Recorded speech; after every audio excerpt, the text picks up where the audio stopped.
अलक्षलिंगो निजनावकुष्ठ तत्रा भगवत भगवान व्यासपुत्र साक्षात भगवान ही व्यासपुत्र सुखदेव जी के रूप में परीक्षित के कल्याण के लिए प्रकट हुए हैं। बोलो सद्गुरुदेव भगवान की। जैसे सुखदेव जी को देखकर सभी ऋषि मुनि महात्मा खड़े हो गए, राजा को लगा कि ओहो संत बड़े दयालु होते हैं, मैंने इतना अपराध किया लेकिन फिर भी मेरे कल्याण के लिए कोई महान विभूति प्रकट हो गए हैं। चरण पकड़ लिए हैं और चरण पकड़ते ही प्रश्न कर दिए हैं, आसन में बिठाए हैं और कहा एसाम संस्मरणा पुंसाम सद्यः सुध्यन्ति वैगृहा किम पुनर्दर्शन स्पर्श पाप शौचासनादि। बोले हे गुरुदेव, आप जैसे संतों का स्मरण मात्र से गृहस्थों का हृदय पवित्र होने लगता है। जो अच्छे संत होते हैं, परीक्षित कह रहे हैं कि हे गुरुदेव, आप जैसे महान संतों के स्मरण मात्र से मनुष्यों के हृदय पवित्र होने लगते हैं। और हे गुरुदेव, स्मरण के साथ साथ यदि आप जैसे संतों का दर्शन हो जाए तब तो महाराज कहना ही क्या। संत की इतनी महिमा परीक्षित जी गा रहे हैं कि संतों के स्मरण मात्र से हृदय पवित्र हो जाता है। और स्मरण के साथ साथ यदि दर्शन प्राप्त हो जाए तब तो महाराज करोड़ों जन्मों का भाग्य ही उदय हो गया, समझ जाना चाहिए। और हे गुरुदेव, आप जैसे महान संतों के चरण होने का अवसर यदि प्राप्त हो जाए तब तो कहना ही क्या। और चरण होने के साथ साथ यदि आप जैसे महान संतों के वचनों की ज्ञान गंगा में गोता लगाने का अवसर यदि मिल जाए तब तो महाराज कहना ही क्या। इतनी संत की महिमा परीक्षित ने गाए, इसलिए सबको संतों की शरणागति करनी ही चाहिए। संतों के बिना, सदगुरु के बिना कोई उस ईश्वर को प्राप्त कर सकता है क्या? कोई इस भवसागर को तर सकता है क्या? कोई जन्म मृत्यु के भय से निदान पा सकता है क्या? कदापि नहीं। इसलिए हमारे गुरुदेव ने कहा सतगुरु चरण तहल नित करियो नर्तन के फल सतगुरु चरण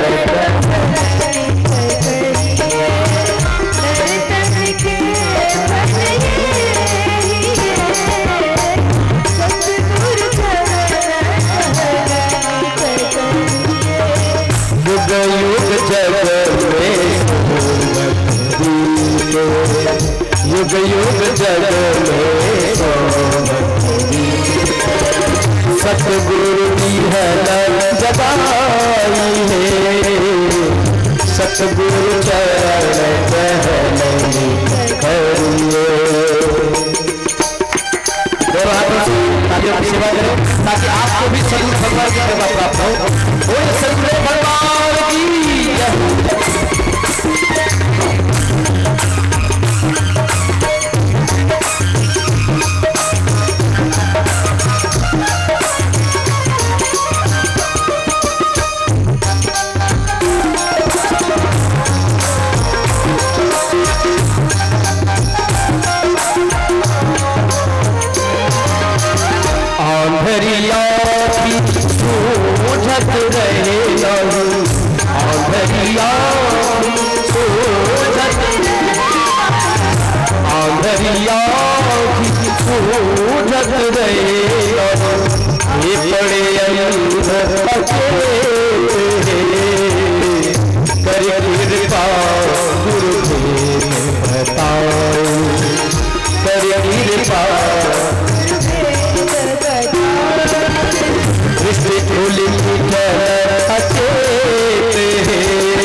सतगुरु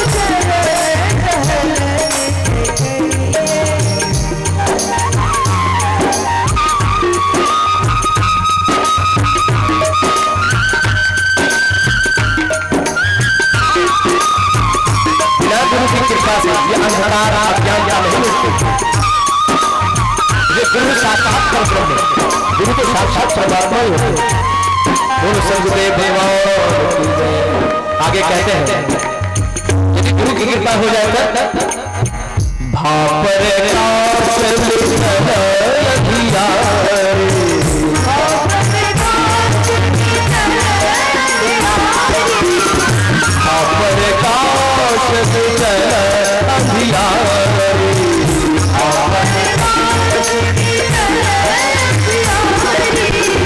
सुख भैल बहु गुरु कृपा की गुरु कृपा चल चौरासी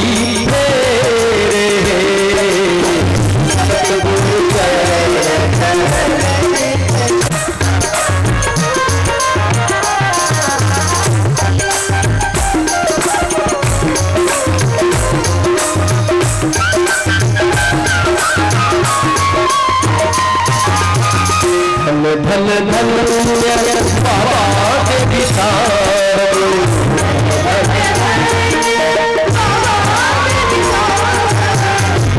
धन धन बाबा के विशाल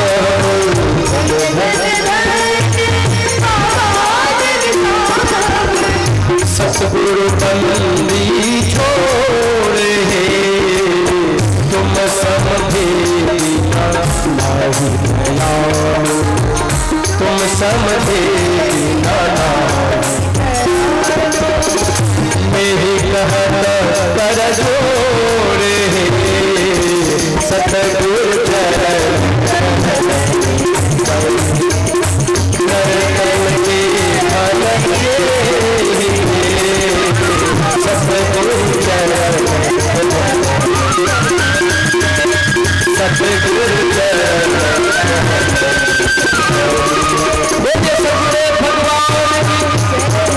परीक्षित ने कहा है गुरुदेव आप जैसे संतों के स्मरण मात्र से हृदय पवित्र होने लगता है। स्मरण के साथ साथ यदि दर्शन हो जाए, दर्शन के साथ साथ चरण धोने का अवसर मिल जाए, चरणोदक के साथ साथ यदि ज्ञान गंगा में गोता लगाने का अवसर मिल जाए तब तो कल्याणी है। इसलिए हे महाराज आप कृपा करके बताइए म्रियमाणस्य किम कर्तव्य, मरने वालों को क्या करना चाहिए। सुखदेव जी ने कहा राजन आने की देर नहीं, प्रश्नों की झड़ी लगा दी, अरे बैठने तो दो।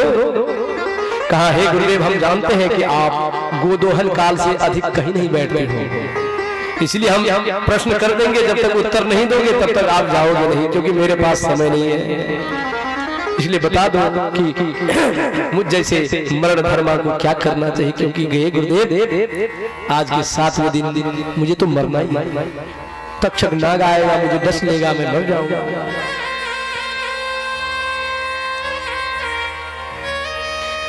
श्री सुखदेव जी प्रसन्न हो गए, उन्होंने कहा वरयाने सते प्रश्न कृतो लोहितो आत्मित सम्मतः पुंसा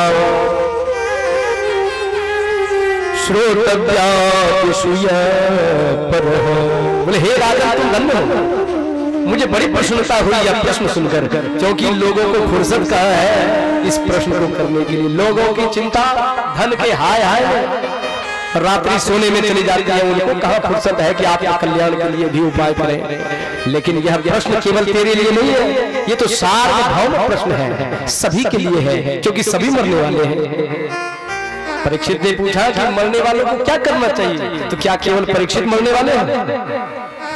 हम लोग यहाँ जितने बैठे हैं सभी तो मरने वाले हैं, हम भी तो परीक्षित से कम थोड़ी है, हम भी मरने वाले हैं। गजब बात तो यह है कि परीक्षित को तो गारंटी भी है 7 दिन की।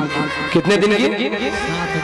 6वें दिन वो नहीं मर सकते, क्योंकि ऋषि का आशीर्वाद ही समझो, क्योंकि 7 दिन की गारंटी हो गई है। लेकिन शास्त्र कहते हैं दुर्लभो मानुषो देहो देहि नाम क्षण भंगुरः। गुरुदेव कहते हैं क्षण क्षण पल पल समय सिरावे नर तन दुर्लभ फिर नहीं। ये मानव शरीर अत्यंत दुर्लभ है और क्षणभंगुर है, पल भर की गारंटी नहीं है। लेकिन परीक्षित के लिए तो 7 दिन की गारंटी ही हो गई, समझो। ये संतों का आशीर्वाद है। लेकिन अपने ओर विचार करो, परीक्षित 6 दिन तक नहीं मरने वाले, लेकिन हमारी कोई गारंटी है? यहाँ से जाएंगे कल भी मर सकते हैं, परसों भी मर सकते हैं, न जाने कोई दिन मर जाएंगे। इसलिए परीक्षित से ज्यादा मृत्यु का भय हम लोगों के ऊपर है। इसलिए भजन करो। संत महापुरुष कहते हैं, तुम राम भजन करे प्राणी, तुम राम भजन करे प्राणी, तुम राम भजन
संतों का आशीर्वाद, जिससे खतरे की स्थिति में हम लोग काया माया बात छाया मन मूरत का ये भरमाया,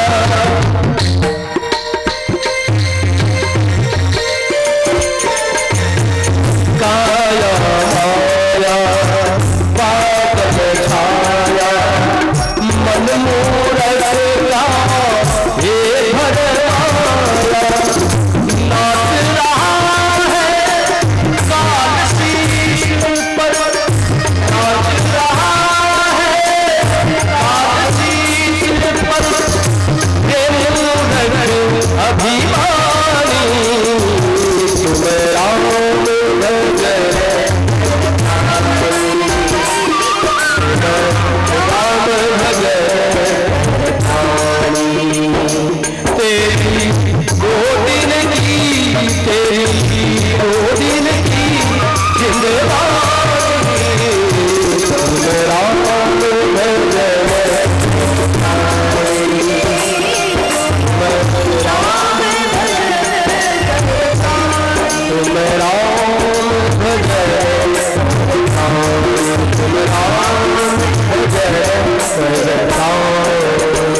कुटुंब भरने लगा।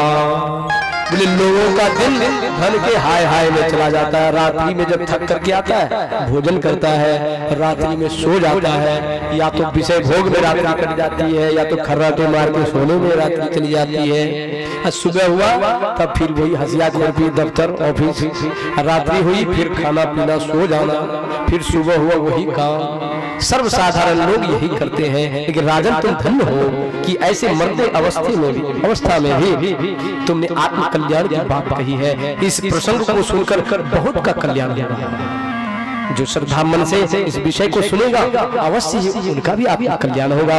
बोलो सद्गुरुदेव भगवान की। तो परीक्षित ने पूछा था कि मरने वालों को क्या करना चाहिए गुरुदेव, क्योंकि मैं तो 7वें दिन मर ही जाऊंगा, समय तो है नहीं। फिर डांट लगाई है सुखदेव जी ने, चुप रहो, 7 दिन में मरो।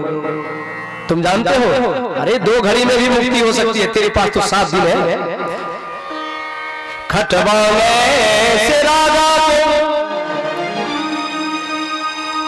चिंता न करो राजन, चिंता न करो राजा, 7 दिन बाकी अभी,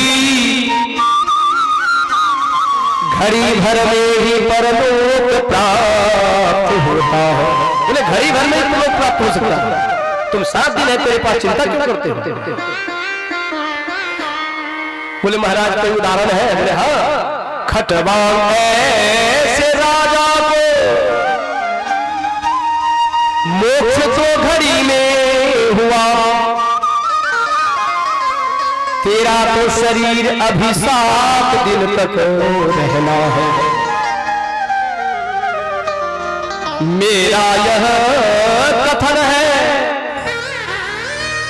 ऋषि सब साक्षी है, सद्गुरु कृपा से कष्ट सब टलता है। राजन, देखता हूं आज से 7वें दिन तुम्हारे लिए राम मार्ग मोक्ष द्वार कैसे नहीं खुलता है। बोले राजन, देखता हूं आज के 7वें दिन तेरे लिए राम मार्ग कैसे नहीं खुलता है। तुझे तो मोक्ष दिला करके ही छोड़ूंगा, चिंता मत कर। अब तो गदगद हो गए, क्योंकि सामर्थ्यवान सदगुरु मिल गए हैं, कोई झोला छाप नहीं। गुरु तो अवश्य भवसागर पार करा देते हैं, लेकिन गुरु होना चाहिए सामर्थ्यवान। जैसे बहुत बड़ी बीमारी लग गई है, किसी साधारण भोले छाप डॉक्टर के पास जाकर इलाज करवाओगे तो क्या बीमारी समाप्त होगी? नहीं, इसके लिए आपको एमबीबीएस बड़े से डॉक्टर के पास जाना पड़ता है। ऐसे ही महाराज, यदि जन्म मृत्यु का सबसे भय है, सबसे बड़ा रोग इस जीव को लगा हुआ है, आवागमन समय दुख दूजा है नहीं जग में कोई, और यह रोग का उपचार कहाँ है? किसी झोले छाप गुरु के पास जाओगे? झोला छाप मतलब गुरुदेव ने कहा जो सदाचारी नहीं है, जो झूठ बोलता है, चोरी करता है, हिंसा करता है, व्यभिचार करता है, वो गुरु नहीं है, गोरू है। क्या है? नेपाली में गोरू कहते हैं बैल, गाय। तो गुरुदेव ने ऐसा शब्द प्रयोग किया, जो सदाचारी नहीं है वो गाय और बैल के समान है। तो ऐसे गुरु के शरण में जाने से आत्म कल्याण नहीं हो सकता है। यदि सामर्थ्यवान डॉक्टर हो, जब कोई मरीज जाता है ना बीमारी, डॉक्टर के पास जाता है, कुछ डॉक्टर बड़े सामर्थ्यवान होते हैं, कहते हैं बेटा चिंता मत कर, अब तू मेरे पास आ गया है, अब चिंता मत कर, बीमारी दूर हो जाएगी। सुनते ही, डॉक्टर की बातें सुनते ही आधी बीमारी तो खत्म ही हो जाती है, क्योंकि डॉक्टर की वाणी में इतनी शक्ति है, यदि वो अच्छा से बोल दे, बीमारी आधी बीमारी खत्म हो जाती है। एक डॉक्टर कैसा होता है, वो इतना दिन से कहाँ मर रहा था, इतना दिन से कहाँ गया था, और 2 महीना घर में पड़ा रहता, शमशान की यात्रा उड़ जाती तुम्हारी। अब हम नहीं बचा सकते, भयंकर रोग लेके आ गया। अब तो जो बीमारी 10 दिन में मरने वाली, महाराज कल जाके घर में मर जाता है। इसलिए आज परीक्षित को साधारण गुरु नहीं मिले हैं, गारंटी ले लिया है। चिंता न करो राजन, 7 दिन बाकी अभी, चिंता मत करो। अंत में कहा, देखता हूं 7 दिन तेरे लिए राम मार्ग मोक्ष द्वार कैसे नहीं खुलता है। खुलवा के छोड़ो। अब तो परीक्षित का भय भाग, परीक्षित गदगद हो गए कि मुझे सच्चे संत मिल गए हैं। तब बड़े प्रेम से पूछा, महाराज अब बताइए कल्याण कैसे होगा, भगवान का भजन हम कैसे करें? तब परीक्षित को कहा है, तस्मात् भारत सर्वात्मा भगवान ईश्वरो हरि, श्रोतव्यः कीर्तितव्यश्च स्मर्तव्यश्चेक्षता भयम्। हे राजन, इक्षता भयम्, यदि अभय होना चाहते हो, भय से निकलना चाहते हो, आत्म कल्याण चाहते हो, तो तस्मात् भारत सर्वात्मा, हे भारत, पांडव के वंश है ना, इसलिए कहा हे भारत, भगवान ईश्वरो हरि, श्री हरि भगवान की कथा सत्संग को सबसे पहले श्रोतव्य सुनो। पहले क्या करो? सत्संग को सुनो, श्रोतव्य। और भगवान राम ने भी क्या कहा सबरी माँ से भक्ति के उपदेश देते हुए? पहली भक्ति क्या है? प्रथम भगति संतन कर संगा, दूसरी रति मम कथा संगा,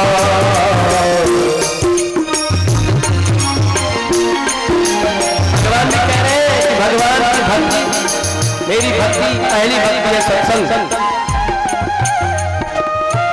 और दूसरी रति मन कथा सुनना। दूसरी भक्ति है सत्संग में आकर कथाओं को सुनो, भक्तों के चरित्र को सुनो, तब तेरे हृदय में भक्ति भावना जगेगी, हृदय पिघल जाएगा। जब तक किसी भक्त के चरित्र को नहीं सुनोगे, संतों के चरित्र को नहीं सुनोगे, उनके त्याग तपस्या भरे जीवनी को नहीं पढ़ोगे, तब तक तेरे हृदय में भक्ति नहीं आएगी। इसलिए हे राजा, पहले सुनो तब पहले सुनो। सुनने से क्या होगा? जैसे लोहा होगा ना, लोहा को हसिया खुरपी यदि बनाना हो तो ऐसे बहुत बड़े लोहे को ला करके कोई पीटे घन से, तो वो हसिया खुरपी नहीं बन सकती। पहले क्या करना पड़ता है?